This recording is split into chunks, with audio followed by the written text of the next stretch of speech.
Why is it? And how is it that the people who are the smartest people, the greatest business ideas do not succeed?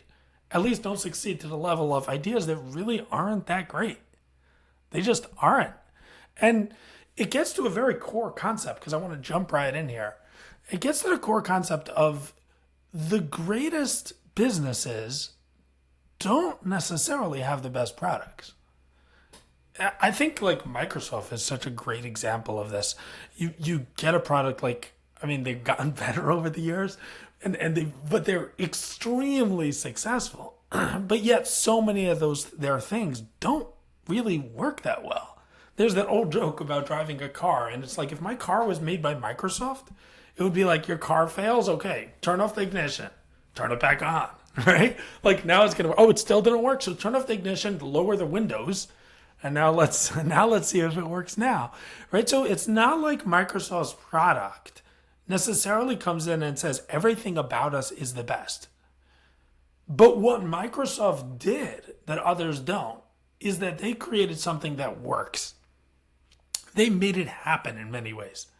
They came with, whether it was Windows 98 or the earlier versions, 98 was a big deal. But whichever version it was, they came in and said, we're going to get something to work. And on a personal level, in our own lives, and this is what's so essential, the greatest business ideas are not about one specific piece of knowledge that now I'm going to come in with, and it's going to be so much smarter or so much better than everyone else's, or knowledge that no one else has and no one else can possibly get.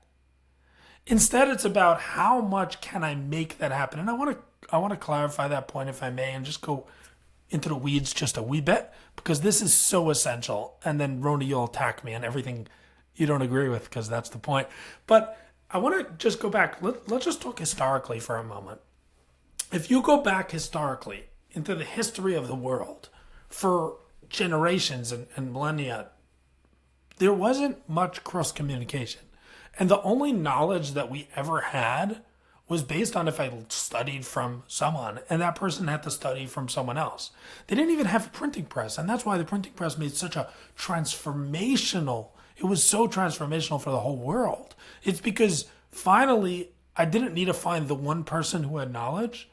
I can get knowledge from places that were far away because someone printed their information. I can read it. And that idea is so foreign for us in the internet age where information is everywhere. So we get lost and we don't realize how dark things were before there was a printing press. Like, you literally couldn't get knowledge. And then as that happened, like, the printing press made such a major transformation, but it still was, you still had to get a hold of the books, and you still had to, it was still very difficult. It's just, it made such a tremendous difference compared to what happened before. When the internet came out, it completely transformed it in a way that even a printing press, and this is part of the issue with education, kind of gets stuck in the past, which we're not going to get into now. But the problem is that the information's out there today, right? There's it's not just a printing press. You could go on Google, you could go YouTube, like almost everything in the world you can gain knowledge from just researching it today. There are almost no areas where your knowledge comes in and says, oh, I couldn't have figured that out. If I would have studied myself, I couldn't have gotten there. Not nowhere, but almost nowhere. The difference, and this is the key to everything, the difference between those who are successful today and those who aren't successful. Yes, there are ideas, but we're talking about once an idea is a relatively good idea. The difference between the people who are successful and the people who aren't successful is not about knowledge.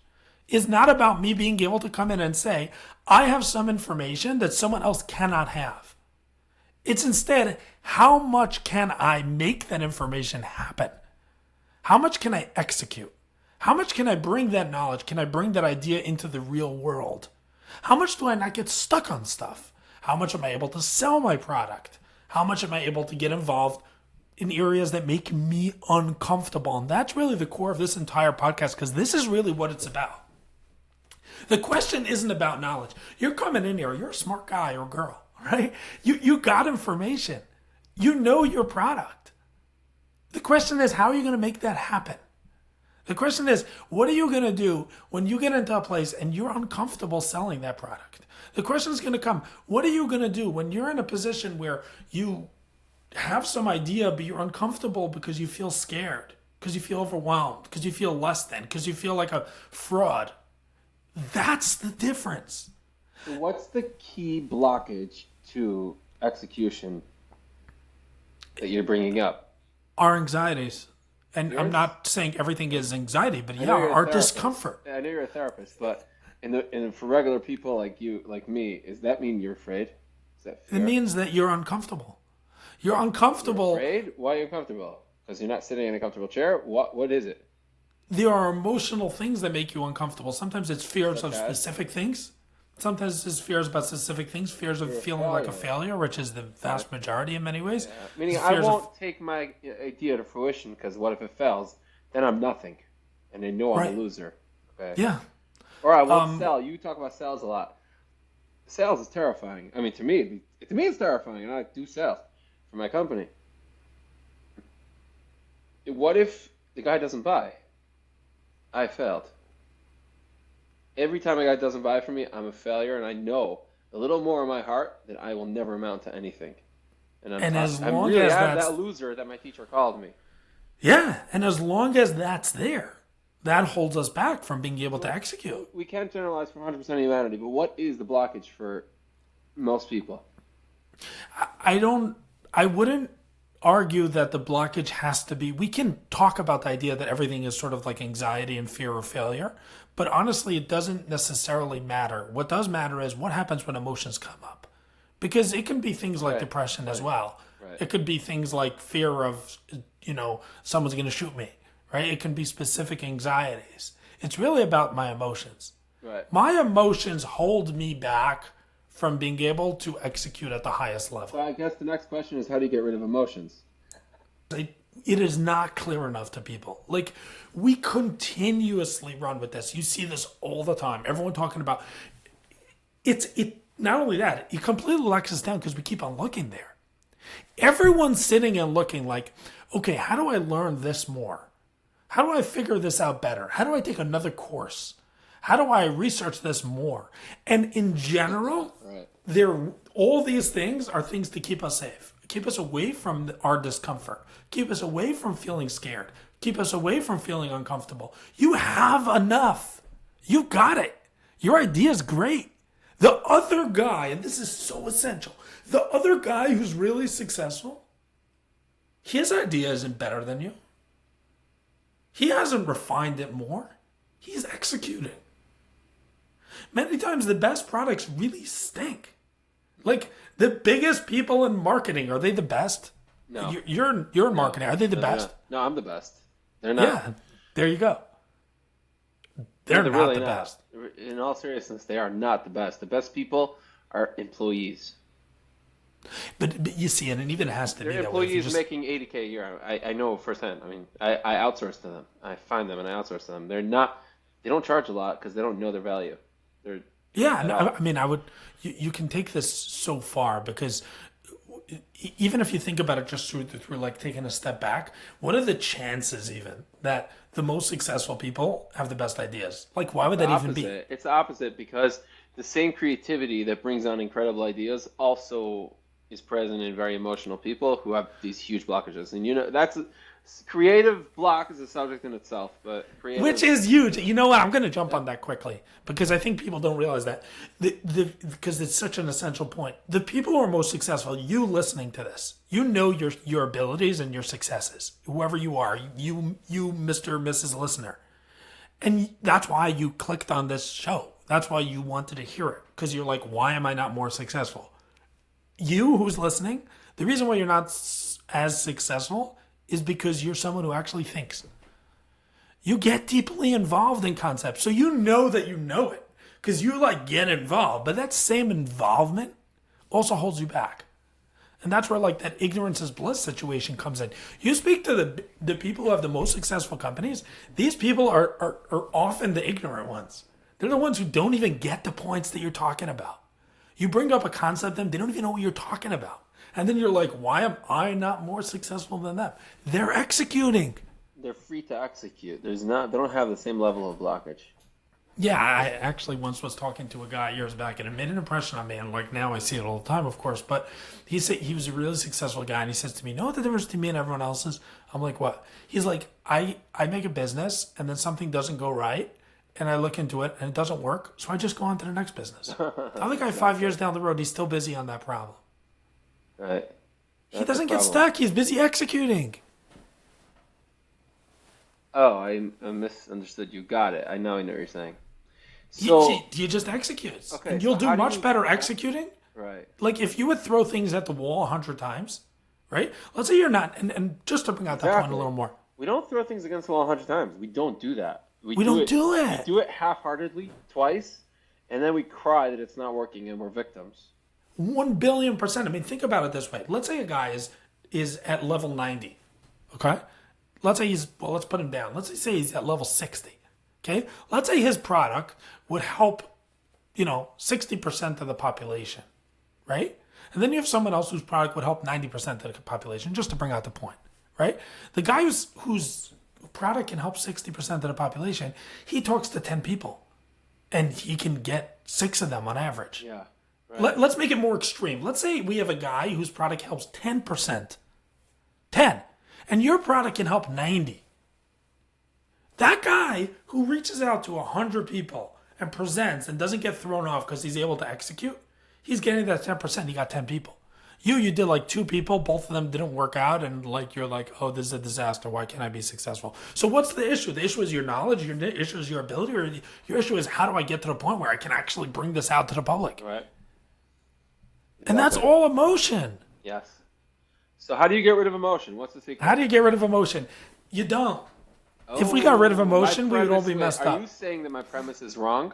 No, we should Because just get rid of I'll all tell emotion. you why, Yisrael. I think the laws of in numbers should dictate that I'm right, because most people are just getting rid of their emotion. Isn't that the way the world's operating? Aren't they doing that? It's like anything that brings up strong emotion, we either get rid of that thing or we get rid of the emotion. People could get rid of their emotions. Now, obviously not for real. They could push it out of awareness, which is the root of trauma. But again, a different conversation. That's traumas are emotions that are lying out of awareness, and you can't access them, and that's why you end up jumping up. Yeah, well, yeah, I'll stop there. But We'll get there. you end up very, very in a lot of pain, and you don't know why, because you're not accessing it because you don't want to access it. Whatever, it's a mess. Obviously, as everyone knows, trauma is a mess. However, most people are doing something to get rid of emotion. So I would That's break it why down to people 2 parts. Smoke. That's why people drink. That's why people do drugs. That's why people play computer games for 8 hours a day. That's why people get addicted to other kinds of stuff that are very damaging. It's because they touch nerve endings that take your awareness away from their emotions. So you're getting rid of emotions. Now you can't succeed that way because succeeding brings up the emotions. So you go to things that dull the emotions, and then you're not emotional anymore. Now you can succeed. Isn't that Two the right groups way of to go? people. Is that the right way to go? Two, Should we do that? 2 groups of people. Two Yeah. groups of people in the world, and not 2 groups because we do it both at the same time. But we seem to do one of 2 things. We either run away from our emotions, like you said, by finding activities that make us not think, Yep. right? And that's where like many addictions come from, or maybe all in some ways. Or we take our emotions way too far to heart. You see, that's the issue. We've messed up our entire world of emotions. You see, either I'm like, I feel scared of presenting by this, expo, right? So but I know I should be doing it. So I get busy researching how to present better and spend like a year on that, right? Exactly. That's just an escape, right? Because I don't want to feel that emotion. Right? Now, you gave more extreme examples of people who are doing activities, and I think we all find that by ourselves as well. But, like, even if we don't go to the, like, extreme activities that just make me feel better, right? I'll go gamble, I'll go whatever addictions we're talking about, all the addictions in the world, and even just addictive or escapism kind of behaviors. But then there's the things that I do that we don't necessarily feel are escaping, but they are. Like researching forever about a topic when I don't need that level of competence in order to be able to succeed. Like, you don't need to be the best speaker in the world in order to present. So why are you spending so much time researching how to present at a better level. That's also escaping my emotions. Right. But then there's another group. There's another side. There's another part that we also do. And this is so essential because I think the first group is like more well known. We know we shouldn't run away. The second part of it, of like how we research stuff in order to feel better, maybe not as much. But then there's a third way that really isn't understood. And that's when emotion comes up, we take it as being us. That means if I'm going to present by an expo and I feel scared, it's like, oh, I think I'm going to fail. Right? No, you don't. You just have a fear of failure. That doesn't mean you think you're going to fail. We take our emotions as being the reality of what we live in when they aren't. They're our body's response because of something, which I want to get into and we'll get into in the future, but our body's response to something that makes it feel unsafe. It doesn't mean I believe it. You know, and this gets controversial. It shouldn't be controversial at all. It's ridiculous that it's controversial. It's just a mistaken idea that seems like most of the world takes in. You know, people ask me, what do you do with people's, belief systems that are wrong? If people have a bad money belief system, what do you do about that? They're not beliefs. Let's see if I can make this a little clearer. You're about to present at an expo. Okay, it's an expo for. We'll just make this personal. It's an expo for marketers, right? And you're feeling uncomfortable, right? So you're like, oh, I think I'm gonna fail. Let me ask you a question. Do you, Roni? Do you feel like you're good at what you do? Yes, I do. I know I'm good at what I do. Okay. The numbers don't lie. Do you believe you're gonna fail? I mean, you talk to people pretty well. You carry a No, great conversation. this whole topic, I don't know what you're talking about here. I just feel. I don't think. Right. That's the point. You feel like you're gonna fail. You don't believe you're gonna fail. No, but it's so meaningless what I believe. I feel. Oh, that's the point. 100%. Playing right into your hands here. Oh my God. Therapy. This is everything. People, listen to this because this is like $1 billion information. Literally $1 billion information. That's the point. The point is that when I feel something, it becomes me. It becomes the world I live in. It's the uniform I wear. So when I feel scared like I'm going to fail, then I'm living the world of I'm going to fail instead of being able to be like, on one hand, I actually feel comfortable that I can do this. And I also recognize how my body's sending me certain messages in order to make me feel uncomfortable. And I can hold both at the same time. Yeah, I see the distinction, but tell me practically what to do with what you just said. Because as long as that's not practical, that's just couch armchair therapy. What does that do for me? 100%. I could be afraid, or I could do afraid. Okay, what's the difference? How do 100%. I want to get into that, but I think we need to just clarify this a little more to bring it out. We either push away our emotions, or we become give too much credence to our emotions. And become our emotions. Yeah. I am fear. I am afraid. By the way, in Hebrew, you know what you say when you're cold? Karli. Okay. Karli. What? Karli. It is cold to me. In Good English, point. you say I am cold. There's a big difference in terminology there. There is. Are you afraid or do you have fear? Exactly. I'll bring out a point, and I hope this is clear. And if I'm going all over the place, throw me out. There was a concept that I found years ago. I was so amazed by. And at that point in time, I hadn't seen research. Maybe I didn't do enough research on it, but I hadn't seen much research on it. I haven't looked at it in a couple of years. But I would have clients that would come to me who had gone through severe depression. And then they would come into the office and they would be overwhelmed. They're like, I'm getting these depression feelings. I'm falling back into depression and all that kind of stuff.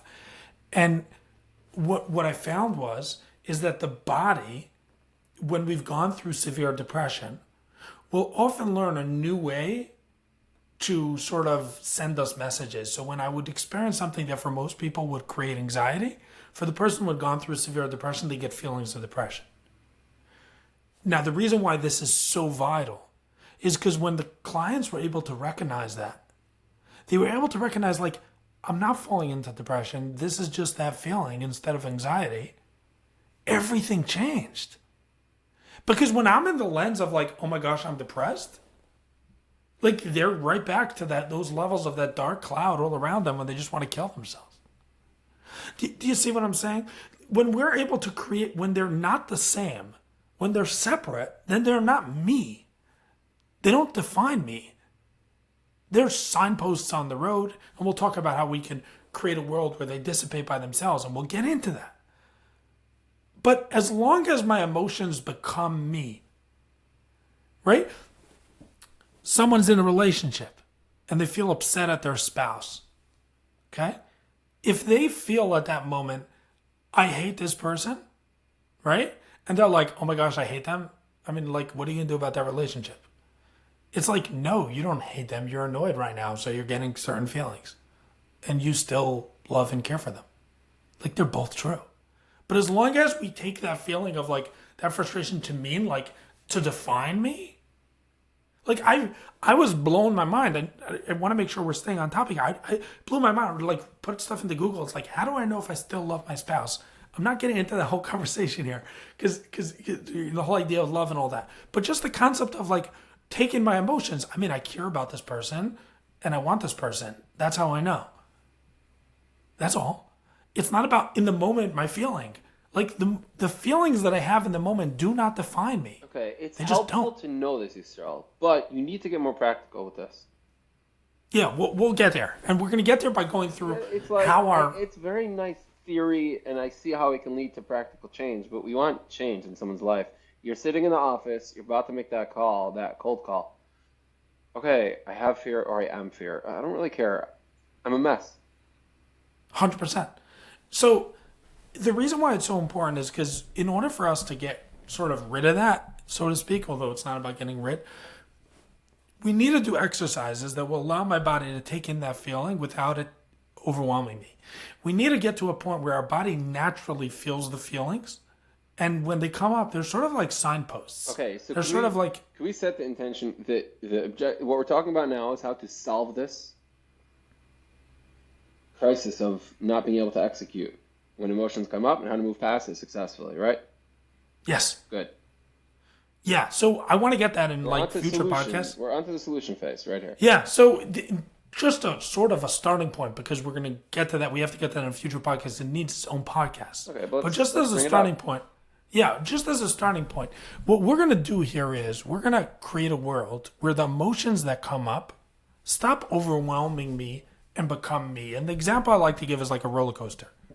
If you go on like a roller coaster, I'm not a big roller coaster guy, but if you go on some like scary roller coaster for the thrill of it, right? So you go on King the Ka, right?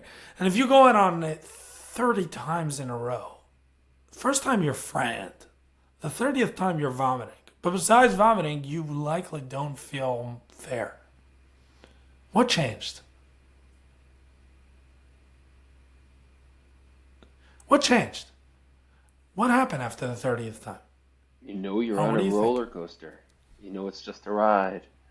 You know it's just a ride. Reframe. You knew that beforehand, though. Mm. So what happened after 30 times? Tell me. The answer is that our fears are never based on logic. Our fears are based on our body's response to stimuli, to experiencing something that causes my place of safety to get shaken up. Flying through the ear is one of the natural responses that it seems to be that even infants are born with. We get a visceral feeling. When we're flying through the ear, we get that feeling of fear. And that shakes up my sense of safety. When that happens, I feel scared. Since I know I'm actually safe, I have fear while I know I'm safe, and we call that thrill. But after 30 times, my body actually learned and experienced this experience as roller coaster instead of experiencing this feeling as danger. Mm. It switched. And as that switched, I naturally don't come up with fear. It's not that fear comes up and then I take care of the fear. It's that this whole experience doesn't come up as oh my gosh, this is horrendous.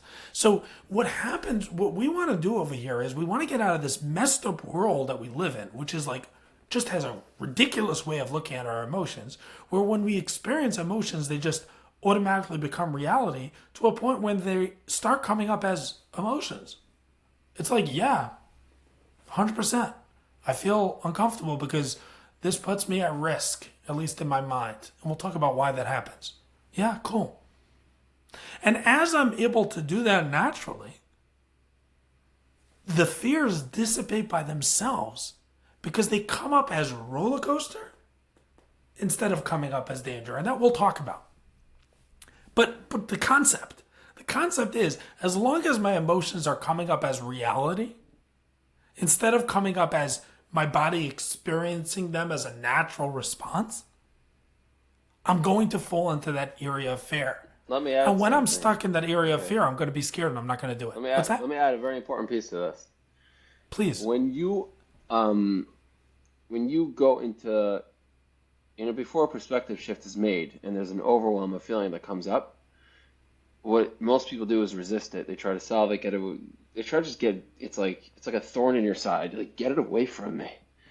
The more you resist, the more you become it. The less you resist, the more you differentiate from it. It's a complete irony. It's backwards. The more you push it away, It's completely true. the more you and I are want to get it. into that. And the more When we you- start understanding depression, why, I would argue, Israel, that depression itself is simply a fight against emotions. so I'm not going to go there because depression kind of takes on a life of its own. So I think Right. we sometimes we contrast that concept of feeling depressed and depression. Right. But definitely feelings of depression can be like that. I don't know that I would say depression itself. I don't know what depression is, but I know what a dark hole means.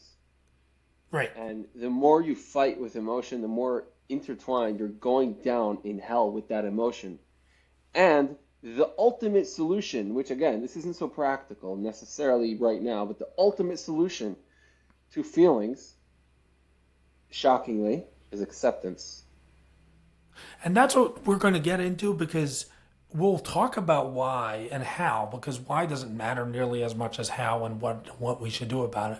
But how our response to emotions is exactly like you're saying, is what makes that emotion come up more. When we feel scared, we don't want to feel scared. So we naturally push away that fear, but the pushing away of fear is what makes us feel more scared. Right. And that's what sets the trap. What we're going to learn here, what I'm going to teach you is what to do so that that doesn't happen, right? Everyone heard the nice words of like acceptance. It sounds so beautiful. Let's all accept things. It's like, but I'm in pain. I'm going to stick a knife in you and I'm going to say, accept the pain. It's ridiculous. It's just funny words. It hurts. I don't accept it when it hurts. We'll get there. So what we have to learn here is not some sort of idea of like, okay, let's accept, but instead, what are the steps that our body naturally doesn't come up with that fear? And that's what I'm really, really, really, really looking forward to go over with everyone here. Like, we're going to get into this, like, literally step by step, what you can do to completely transform your life. This is what I do with clients every single day.